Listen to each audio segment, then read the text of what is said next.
Welcome to Miss Kalye Vlog. Tara na't samahan niyo akong pakinggan ang part 5 ng ating story. Martes ng umaga. Ramdam ko pa rin ang pagod dahil sa ginawa naming mag-asawa kahapon. Pinagbigyan namin ang isa't isa para mapanatili namin ang mainit na pagsasama bilang mag-asawa.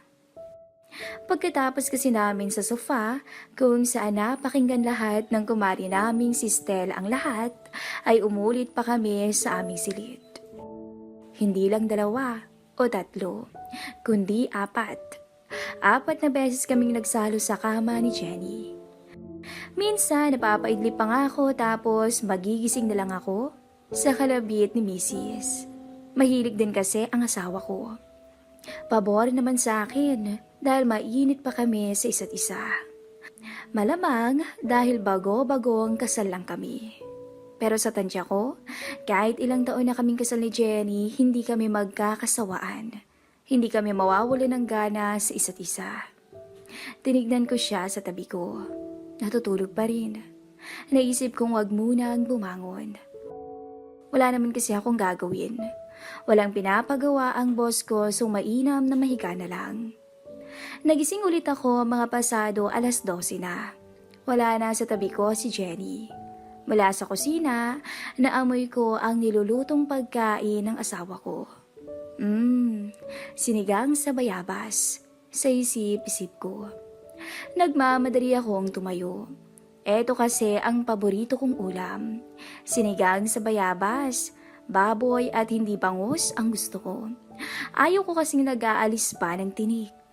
Ling, mukhang masarap ang niluluto mo ah. Bati ko sa asawa ko. O Ling, gising ka na pala. Niluto ko yung paborito mo eh. Sagot ni Jenny. Naamoy ko nga eh, kaya agad akong bumangon. Ang sabi ko. O kumuha ka na ng plato at luto na to. Kumain na tayo. Yaya ng asawa ko. Sige. Sagot ko. Hinapag ni Jenny ang ulam sa mesa habang kumukuha naman ako ng plato. Kumuha na rin ako ng lagay ng kanin at saka sausawan na toyo. Pagkatapos, umupo na kaming pareho para kumain. Ganadong-ganado ako sa pagkain. Masarap yatang magluto ang misis ko. Maya-maya na unang natapos si Jenny. Oling, ayaw mo na? Tanong ko. Busog na ako eh. Sagot niya. O sige na at ako na bahalang magligpit dito. Sabi ko. O sige, punta muna ako sa kwarto at hihiga ha. May pasok ako mamayang gabi eh. Sabi niya. Halos may 30 minutes pa akong kumain. Hindi ko talaga mapigilan ng sarili ko kapag sinigang sa bayabas ang ulam. Napapasarap talaga ang kain ko. Maya-maya lang tumigil na rin ako dahil sa kabusugan. Nanatili lang akong nakaupo. Nabusog masyado at hindi ako makatayo. Ilang minuto pa, tumayo na rin ako at naghugas ng plato. Pagkatapos noon ay dumiretso ako sa sala at nahiga sa sofa. Busog na busog ako kaya nakaramdam tuloy ako ng antok. At hindi ko na malayang nakaidlip na ako. Nagising ako mag-aalas 6 na ng gabi. Napahaba ang idlip ko. Si Jenny ay nakabihis na at paalis na papuntang trabaho. Ling, alis na ako ha? Hindi na kita ginising kanina kasi ang sarap ng tulog mo, sabi ni Jenny. Oo nga eh, nahihikab ko pa ang sagot. O sige na't baka malate pa ako, I love you. Paalam ng misis ko sabay halik sa pisngi. Ingat ka ha, sabi ko. Nagpasya akong maligo. Nasayang ang buong araw na wala man lang akong nagawa. Puro tulog. Nakakapanghinayang. Pumasok ako sa banyo at naligo. Maya-maya, lumabas ako ng banyo nang nakatuwalya lang sa pangilalim. Kahit mag-aalas 7 na, hindi pa rin ako nagugutom. Sa dami ba naman ang nakain ko nung lunch? Binuksan ko ang computer at nagbasa ng email. Merong email galing sa boss ko. Not much work this week. Still the process of designing. We'll send you the specs next week. Email sa akin ng boss ko. Ay, wala akong gagawin this week. Tila nangihinayang ko ang isip. Gusto ko rin kasi kahit papano ay may ginagawa. Nakakabagot kapag walang ginagawa. Puro tulog at kain lang. Naisipan kong buksan ang Yahoo Messenger. Nag-login ako as Roborat7. Pagkapasok ko, kita kong online si Stella, alias Slippery When Wet 69. May nag-pop up kaagad na message window sa akin. "Hi, kanina pa kita inaantay, Andy," sabi ni Stella. "Hello, akala ko ba Wednesday pa?" Tanong ko. Maaga akong pinauwi ngayon sagot niya. Okay. Kumusta na, Lourdes?" "Okay naman, Andy. Ikaw?" Balik tanong ni Stella. "Okay naman. Nakatulog ako buong maghapon sagot ko. "Mandika ka bang matulog?" Biro ni Stella. "Hindi naman. Kung napasarap lang ang kain, tsaka lang masarap ang tulog ko." Sagot ko. Okay. Ako hindi pa ako kumakain Sambit niya. "Kain ka na muna." Sagot ko. "Mag-voice chat ulit tayo? Ang hirap mag-type," sabi ni Stella. At gaya ng nauna naming pag-chat, nag-voice chat kami. "Yan, okay na," sabi ko. "O, kumain ka na muna. Baka mga yayat ka niyan." Biro ko sa ibang boses. "Hindi pa naman ako gutom sagot niya. "Ganun ba? Lourdes, on mo naman yung webcam mo." Pakiusap ko. "Okay, siglit lang," ang sabi niya.